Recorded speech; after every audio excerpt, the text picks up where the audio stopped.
So each week we're leading up to our Christmas Eve service, and the theme this year is Broken Christmas, Gospel Light Through Shattered Lives. And we're looking at the 5 women that are listed in the genealogy of Jesus, and each have a shattered life and for different reasons. And so this morning we're focusing on Rahab out of Joshua 2. Now the crazy part with Rahab is her name is listed about 8 times in Scripture. Right? My name, 0. But out of the 8, 6 times the title with it is included, Rahab the prostitute. That's always connected, even through the new life that the Lord has for her. Could you imagine that about you? Like, take the worst of your life, the thing that you wish everybody would forget, nobody would ever bring up, but that's how you're always introduced. Oh, there's Nick the whatever. Like, wouldn't that be heavy? And so Rahab is the prostitute from Jericho, and she believed the report of Israel's military strength, but more God's presence with them. Right? It wasn't the city leader, it wasn't a nobleman, it wasn't, somebody of a good family and upstate. No, it's Rahab the prostitute recognized God's presence with Israel. And it's her faith in Yahweh that saved not only Israel's spies, but her and her family.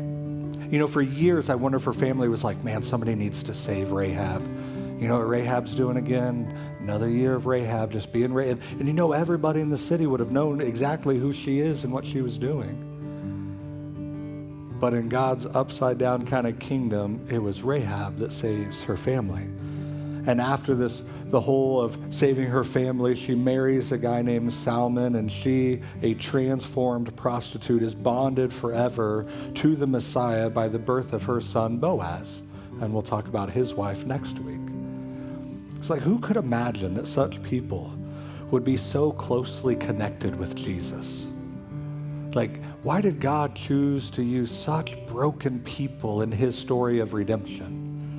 And it gives us hope because he's still using people with such brokenness to share his story of hope, that we are those same shattered lives. And we all have different brokenness. But the unity is the gospel light that shines through us. And so regardless, or even in the midst of our past, to be used by God for a new future. That's the story of Rahab. And they show us God's powerful grace. And so these 5 women leading up to Christmas Eve, they light up the Christmas story with their faith stories that were so shocking. And they give us a hope that we can be a part of what God is doing in the world today, even in the midst of our brokenness. And that is what gives us reason to praise and worship the Lord.